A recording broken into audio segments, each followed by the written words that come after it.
J'avance, bon, il y a des choses, je vais sauter un peu. Oh là là, salut, ok.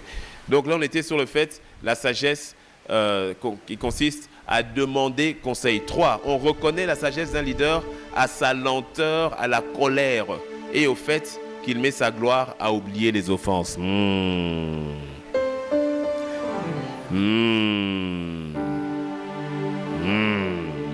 Ici, il y a 2 choses. 1, être lent à la colère. Être lent à la colère. J'ai bien dit être lent à la colère. Un leader qui est toujours en colère, qui crie tout le temps, qui s'énerve tout le temps, dénote d'un défi de sagesse. Un leader qui crie tout le temps. Voire, pardon, un leader qui insulte. Non, je sais qu'il n'y en a pas ici. Tu vois, là, je te donne des éléments pour parler à un leader qui n'était pas venu. Pas toi. Tu vois, mais un leader qui insulte, non. Non. Là, par exemple, tu vois, là, à l'église, on a des valeurs. On a des valeurs qui sont claires. Les valeurs, c'est Christ. Donc, C-H-R-I-S-T. Et c'est affiché. C'est Christ. D'ailleurs, je n'ai pas vu ça affiché ici. Quand je reviens ici, il est où? Larsen, il est où? Larsen, quand je reviens ici, je dois voir les valeurs affichées. Ah, je vais repasser avant. On est quoi en octobre, je vais repasser. Je veux voir les valeurs affichées. Les valeurs affichées, c'est Christ. C-H-R-I-S-T. Consécration, humilité, respect, intégrité, service et transparence. Ce sont les valeurs sur lesquelles qui créent la culture au niveau de l'église. Et donc un jour, s'il était là, parce qu'il aime bien maintenant que je donne son témoignage parce que pour sauver les gens. J'ai un des responsables d'église, mais il n'est pas là aujourd'hui parce que son église est loin.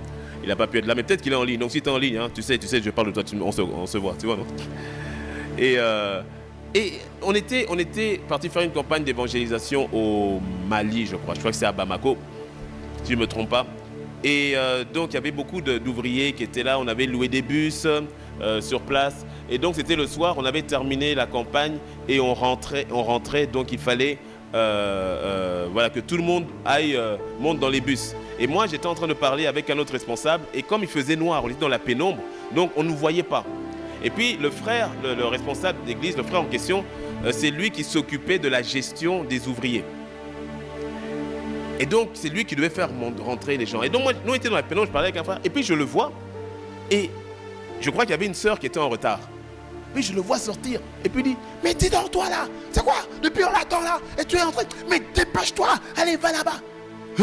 J'ai failli avoir une crise cardiaque.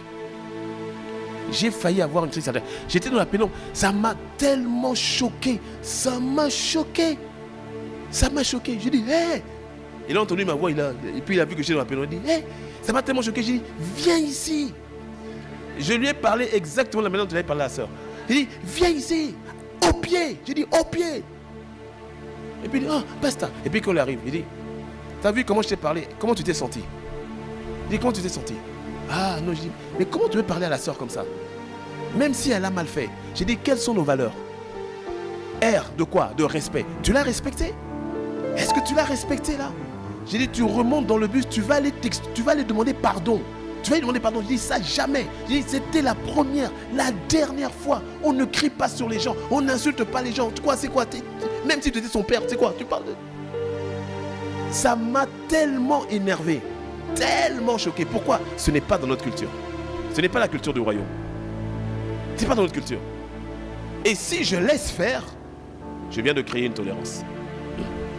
Je dis jamais, je ne laisse pas passer. Aujourd'hui, il est content parce que maintenant, il en a été délivré. Hein. Oh, il est délivré. Il est délivré. Et même, il m'encourage. Non, pasteur, il faut donner le témoignage. Non, il a été délivré. Non, tu vois que là, son cœur est là, voilà. Ouais. Dis-moi un bon amen. On reconnaît la sagesse d'un leader dans le fait d'être lent à la colère. Même quand tu entends, oh, tu vois, la sœur là, elle a été engrossée. Sois calme. Sois calme. Quand on va dire, hey, voilà, hey, la honte pour l'église. Hey, maintenant, qu'est-ce qu'on va faire? Non, sois calme. Sois calme, ne t'emporte pas. Ne t'emporte pas. C'est là où on voit un leader qui est sage. Est-ce que tu me suis? tu entends qu'un tel s'est rebellé, il a pris la cellule là-bas, il a pris l'église là-bas, et puis il est parti avec les membres de l'église, et puis après toi tu te mets en colère, tu envoies des WhatsApp à tout le monde. Je maudis celui-là, je le maudis, qu'il aille en enfer, que le Seigneur le frappe, que le Seigneur le juge, et puis tu envoies à tous tes groupes WhatsApp et tout ça. Calme. Lent à la colère. Ouais. Ça dénote de la sagesse. Proverbe 16, verset 32. Celui qui est lent à la colère vaut mieux qu'un héros. Et celui qui est maître de lui-même vaut mieux que celui qui prend des villes. Ouais. Ça, c'est la trempe d'un leader. Je te vois dans cette dimension-là, dans le nom de Jésus.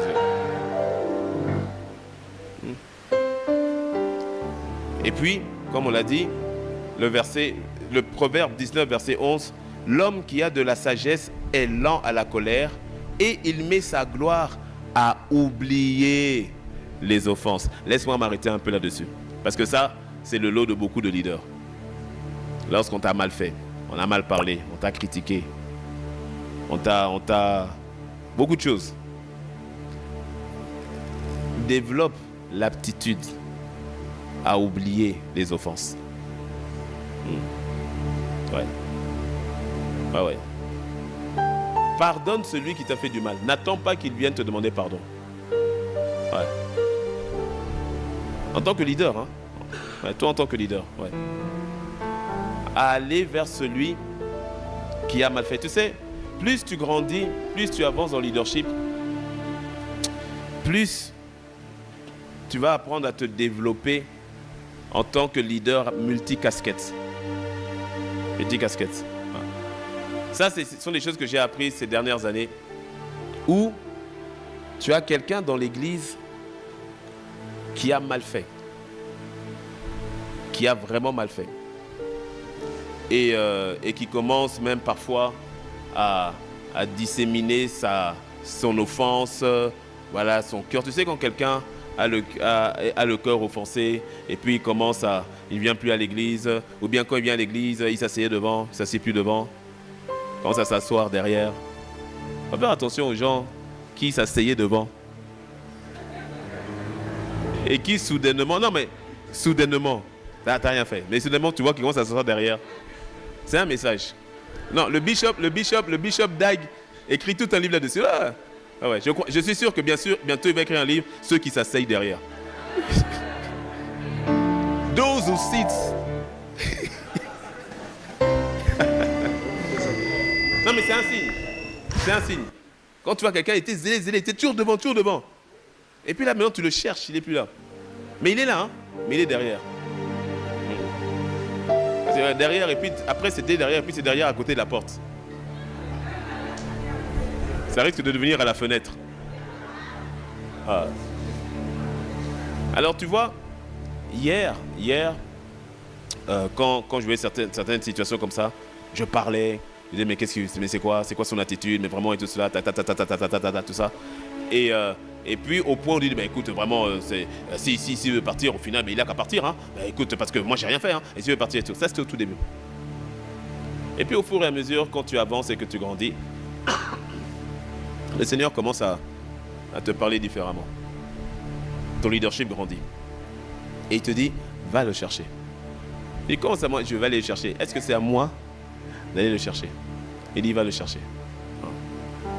Va le chercher. Va le chercher et va lui demander pardon. T'as dit quoi? Lui demander pardon de quoi? De qui? Moi j'ai fait quoi? Je lui ai rien fait.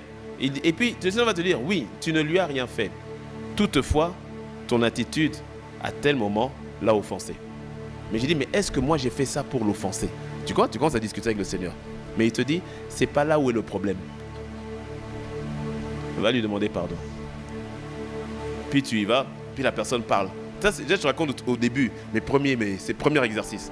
La personne parle, elle explique son truc. Quand elle explique son truc, toi, intérieurement, tu as envie seulement de l'interrompre, de dire, mais c'est pour ça là que tu... C'est ça, vraiment, c'est ça. C'est ça. Mais moi, je peux te dire, ce que tu dis là, c'est pas vrai. Parce que d'ailleurs, ma perspective, d'ailleurs, c'est ça. Et puis ça, tu veux l'interrompre. Et le Saint-Esprit dit, chut, laisse-le se vider. Il parle, il parle, il parle, il parle. Et ce qui est vrai, et ce qui n'est pas vrai, et ce qui est son imagination. Il parle, il parle, il parle, il parle, il parle. Puis quand il a fini, puis le Seigneur se dit, demande-lui pardon. Puis tu dis, ok, j'ai entendu ce que tu as dit, je reformule, pour t'as dit tel point, donc tel point, c'est bien ça, ok. Je te demande pardon par rapport à ça. Comment est-ce qu'on peut repartir? Comment est-ce qu'on peut aller de l'avant et tout? Est-ce que tu me suis? Parce qu'une fois le Seigneur il m'a dit, tu vois, un jour, dis avec moi, un jour, dis one day. Un jour, le Seigneur me dit, je te raconte. Un jour, ouais, je te raconte. Je suis en vacances en famille. Je suis en vacances en famille. Et je reçois un WhatsApp. Un WhatsApp de la responsable d'époque, la responsable de l'intercession. Elle m'envoie une photo. C'est la photo de son carnet. Et la photo de son carnet de prière sur lequel il est écrit « Dis à mon serviteur qu'il se repente de son orgueil ». J'ai lu la photo 2-3 fois pour dire est-ce que je lis bien ou je lis pas bien. Mais t'imagines, mes vacances émotionnellement se sont arrêtées en même temps. Je n'ai rien dit à mon épouse, je ne voulais pas gâter la semaine qui nous restait. Je ne lui ai rien dit. Quand on est revenu sur Cotonou, je dis bon, sinon, we have a situation. on a un problème. Il paraît que je suis orgueilleux. Voilà ce que la responsable m'a envoyé comme truc. Et comme je t'ai dit, hein, je ne l'en ai jamais voulu, au contraire. Au contraire, quand je suis rentré, j'ai dit non, pasteur, vraiment, prends pas mal, je ne voulais pas envoyer. Moi, je voulais écrire. Le Seigneur m'a dit non, tu n'écris pas, parce que si tu écris, tu vas changer. Prends la photo de ce que tu as écrit. Et il voulait écrire sur WhatsApp directement. Il dit non. Le Seigneur a dit tu prends la photo. Parce que si tu écris, tu vas diluer ce que je t'ai dit. Puis je dis orgueilleux. Il dit mais il y a de quoi, où ça? Parce qu'à l'époque, moi je me dis, traite-moi de ce que tu veux, mais pas l'orgueil quoi. Plus tard, j'ai compris que rien que cette pensée-là dénotait que j'étais orgueilleux. Ça dénotait que j'étais orgueilleux. L'apôtre Yvan dit souvent, ne demande pas à Dieu de savoir si tu es orgueilleux ou pas. Demande à Dieu, le cas échéant, qu'il te montre où est caché l'orgueil. Bon, pour d'autres, tu n'as pas besoin qu'on te montre, c'est là. C'est évident, on le voit. Mais pour d'autres, il faut demander, parce que c'est caché. Et donc, je décide d'aller chercher Dieu. J'ai d'aller chercher Dieu parce que, franchement, je suis un peu troublé, quoi. Parce que dedans de moi, je sais qu'il y a une vérité là-dedans, mais je ne la capte pas. Et quand je vais chercher Dieu, très vite, le Seigneur me parle. Et il me dit, entre autres, tu sais pourquoi tu as fait preuve d'orgueil? Je dis, pourquoi? Et il me dit, tu vois, tel frère. Je dis oui, et je voyais très bien. Je dis oui. Il dit, tu les as mis de côté. Je dis, mais c'est normal. Parce qu'ils avaient dit qu'ils voulaient quitter l'église.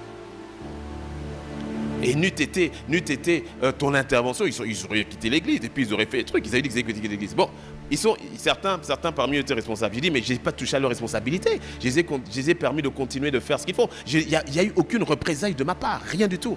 Rien du tout. Je les ai laissés à leur poste et ils vivent. Et j'ai interdit qu'il y ait quoi que ce soit de critique ou quoi. Je me suis assuré qu'ils soient bien intégrés et réintégrés. Et le Seigneur me dit, je sais, mais dans ton cœur, tu les as mis de côté. Tu les as mis de côté.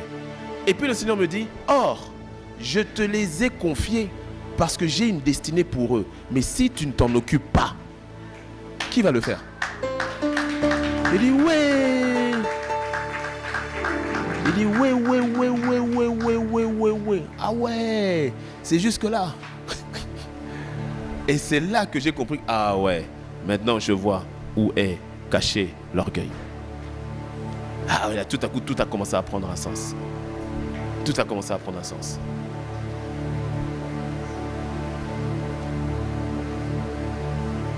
La sagesse du leader, ça doit t'emmener à oublier les offenses. À oublier les offenses qui te sont faites. Ouais.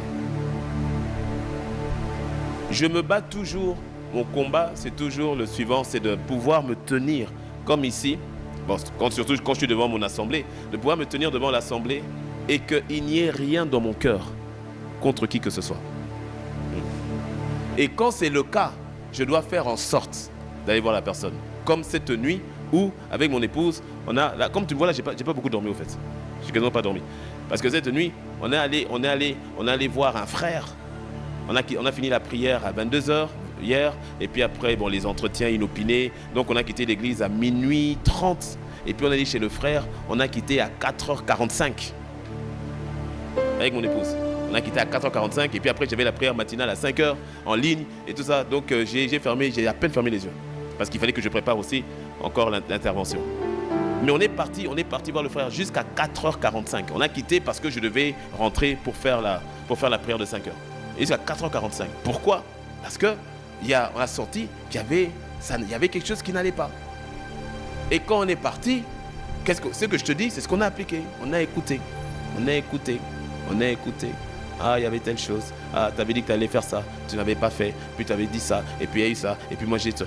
Et dans tout ce qu'il dit, il y a ce qu'il dit, il y a son ressenti. Mais aussi il y a des choses où, je peux contrecarrer.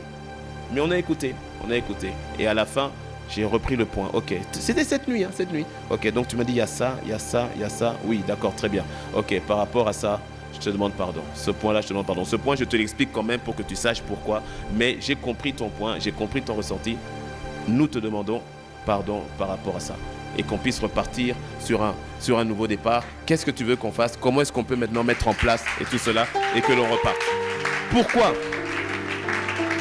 Mais parce que je sais, ce frère a un potentiel incroyable. Il a un potentiel incroyable. Dieu a une mission pour lui qui est incroyable. Et autres. Mais nous sommes tous échantillons en construction. Il n'est pas parfait, je ne suis pas parfait. Mais Dieu nous a pris comme ça. Et donc en tant que leader, je dois construire.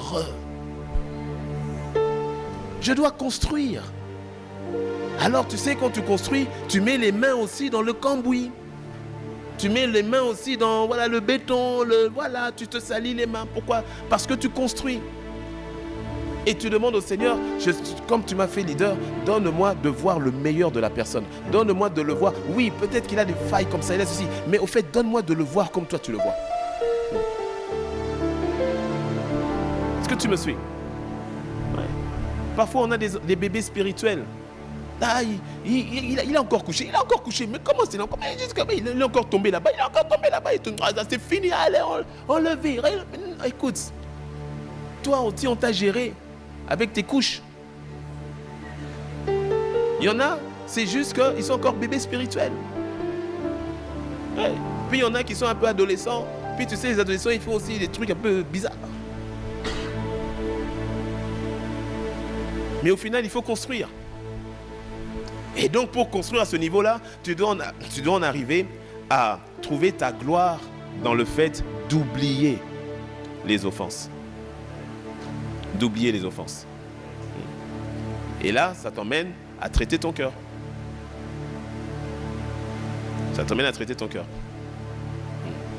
Est-ce que tu me suis?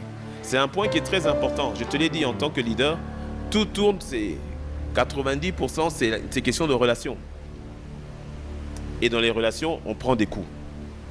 Dans les relations, il y a des injustices. Ouais.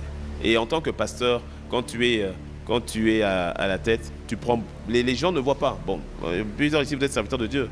C'est comme le bouc, quand il transpire, on ne voit pas qu'il transpire. Les gens ne voient pas. Il y a beaucoup de coups qui sont pris.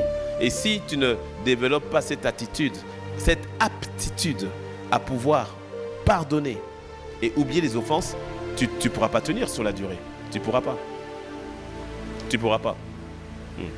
Entre les coups en interne, entre les coups en externe, entre les mensonges qui sont dit ici, entre les calomnies parfois ici, des fois les diffamations ici, des fois simplement les mauvaises compréhensions, les interprétations ici. Mais si tu as un cœur fermé, tu as un cœur, et nous on avait une expression quand on était petit, c'est que tu as un cœur comme la main flambeau, fermé comme ça.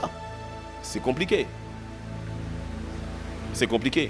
Si au moindre coup, il y a la rancune, au moindre coup, il y a la colère, au moindre coup, il dit quoi? Lui a parlé, il me connaît, il va me connaître. Il se prend pour qui? C'est parce qu'on est à l'église. Hein. Si on était dehors là, lui et moi on parlerait. Non.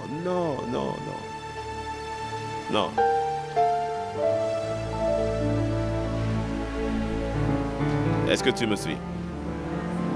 On reconnaît la sagesse d'un leader à sa lenteur, à la colère et au fait qu'il met sa gloire à oublier les offenses. Quand c'est difficile, tu sais, il faut vraiment prier par rapport à ça en disant Seigneur, fais-moi grâce d'être apte à oublier les offenses. Ouais. À oublier les offenses. Je prie que cela soit ton partage. Ouais. Je ne sais pas moi si c'est une grâce ou c'est une prière que j'ai faite, je ne me rappelle plus.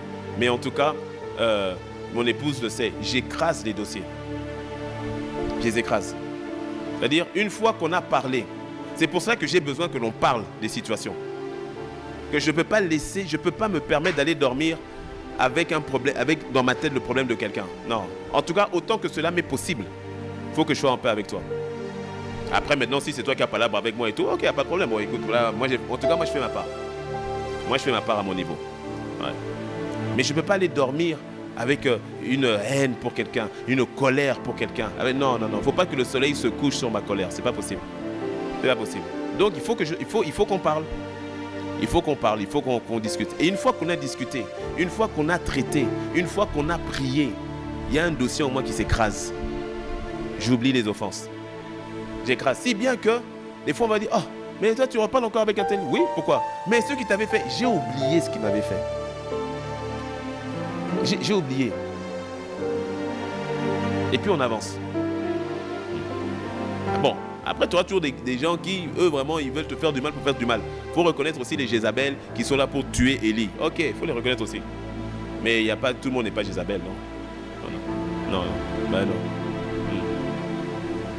Que cette grâce te soit activée dans le nom de Jésus. Pendant que je suis en train de parler, je sens que il y en a plusieurs, quand je parlais, le Saint-Esprit mettait le doigt sur des situations. Ouais. Et je sais que c'est pas, pendant que je parle, je le sens fortement.